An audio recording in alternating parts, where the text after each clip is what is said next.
my home, and I'm very concerned with many of the issues that are facing us here in this particular district. You know, as the Congressman mentioned, he's served for 14 years in Congress, and he should be very proud of that. He's done a lot of work up there in Washington, and I appreciate his service. I also would like to point out, though, that you know, while he's been in Washington, that there's a lot of things that still need to be covered and still need to be done. Unfortunately, we still don't have you know, a true immigration reform bill that has been passed. We still have many issues that are facing us today as far as immigration and border security, and I hope that we have an opportunity this evening to discuss and to answer some questions that you may have as to what our plans may be for what we'd like to do as your congressman in Washington. Just a little bit about me. I have a family as well here in El Paso. My daughter is a student at Coronado High School. I have other daughters. One is also in the Navy and is currently serving in San Diego. She served recently in the earthquake relief in Haiti. My second daughter is also a student up at Texas Tech. And with that, I'd just like to share with you my feelings that we have a lot more to do here in El Paso, and I look forward to your questions as well. Thank you. Thank you.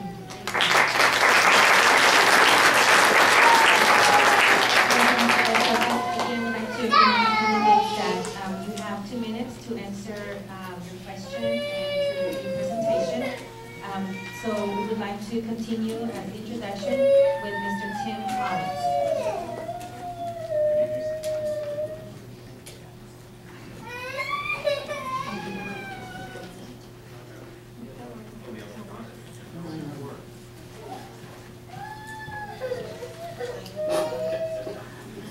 Thank you for the technical difficulties. Good evening. My name is Tim Collins, and I'm the write-in candidate for United States Congress. My Spanish is worse than anybody's in this room, so I won't even attempt it. Unlike the Congressman, Mr. Vesco, I'm not a native of El Paso. I married El Paso 25 years ago. My wife is a native of El Paso, and for the 14 years that I made her live outside of El Paso, all I ever heard was, "I miss my mountain." This while she was living on the Atlantic Ocean and later the Pacific Ocean and was surrounded by mountains. But she missed her mountain. Having been here 10 years, I know what she means. I think the desert here is beautiful, and I've come to love this city. I moved here, gave up a great big paycheck in Northern California, basically started my career over so I could be with my family. My own family, my parents are both deceased, my brothers and sisters are scattered around the country, but my wife had a very extended family here, and we needed that. My children were young. Why am I a write-in candidate? I'm tired of the bickering between Democrats and Republicans and work not getting done. I'm tired of yelling at my television set. I'm tired of throwing the newspaper on the floor in disgust. And I'm tired of asking, what are they thinking? So I have a simple platform. I want to restore our fiscal responsibility to the budget process. But something has to change. It's how Congress does business. And that's where I'll focus a lot of my energy. I want to restore our industrial capacity. I want to refocus our military on national defense, not on world defense. And the point that's most important for tonight, I think we should address our social issues openly and honestly. And I'll be honest about this. This forum frightens me because this is an issue where I have a lot more to learn than I can ever teach you. Thank you.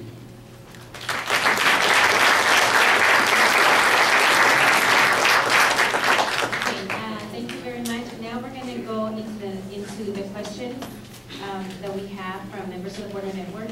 So we'd like to come up with our first question. And again, just to remind you, you will have 2 minutes each to respond to the question. We have a Buenas noches, mi nombre es Martina Morales y vengo de El Paso.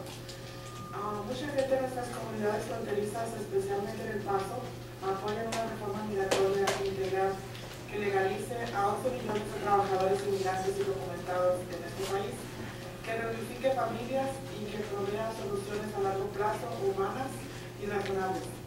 Ustedes, como posibles miembros del Congreso de Estados Unidos, ¿Apoyarían una solución de este tipo? Si su respuesta es sí, ¿qué esfuerzos harían para lograrlo? Y si es no, ¿cuál sería su solución? Good evening, my name is Martina Morales and I'm from West El Paso. Many people in border communities, especially here in El Paso, support a comprehensive immigration reform that legalizes 11 million immigrant workers and family members currently undocumented in this country, reunites families, and that provides long-term solutions in a humanitarian and reasonable manner.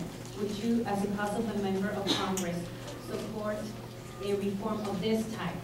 If yes, what will you do to support its passage? If not, what solutions do you propose? Why don't we start with Mr. Tim Collins? Last time we started with Mr. Bills. Told you this was a tough question. Do I support comprehensive immigration reform? No, and I'll tell you why. The word comprehensive means all-inclusive. The last time we tried to do something all-inclusive with a law, we ended up with the health care bill. I think we need to reform our immigration process and change some of the mechanisms used during that process. In terms of legalizing, or everyone who's here undocumented at this point, 12 million is a number that's always thrown around. Is there really 12 million people here that need to be made documented properly? Is there really? How about the ones that are criminals? I don't want to document them. The issue is, how do you sort the wheat from the chaff? This country is great. Among that group of 12 million, I have to guess, and I'll just pull a number out of my head, 95% are simply people who came here because this is a great country to come to, because it is a country of laws, because it is a country of opportunity. They're hard-working, God-fearing people. They're doing nothing more than I've done. Worked my hell off to provide for my family better than I could have ever had. But we can never do that. We can never do that as long as those people remain, in the terms of the debate, in the shadows. And why do they remain in the shadows? Because the countries they've come from have taught them not to trust the government.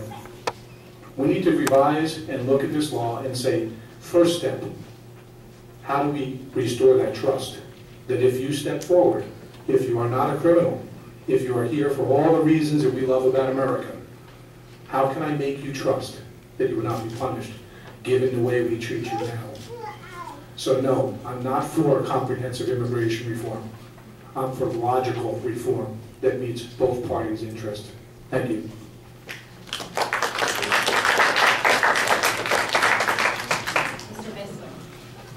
Well, thank you for the question. I think that it's a very good question, in that we need to look at what can we do best for those who are here already. As was mentioned, we have two separate groups within the numbers of folks that are here in this country that are undocumented. Of course, it would be ridiculous to want to legalize those who are, here that have committed felonies, such as, trafficking drugs into this country, or weapons, or so forth into this country. That would be, absurd. But for the majority of the people that are here that are undocumented, I think what we need to do is to give them the incentive to come out of the shadows, to give them the chance to become not just contributing citizens, and not just contributing members of society, but also proud members of their communities and proud members of our society.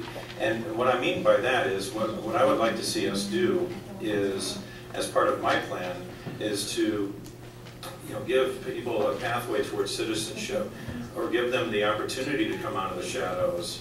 And if they wish to become a citizen, then they should be able to be put on a pathway towards citizenship. If they don't want to become a citizen, that's fine. Then we can give them the visas and so forth that they need to work their way toward becoming a citizen, or coming here legally, rather. And the point that I'm making, though, is that when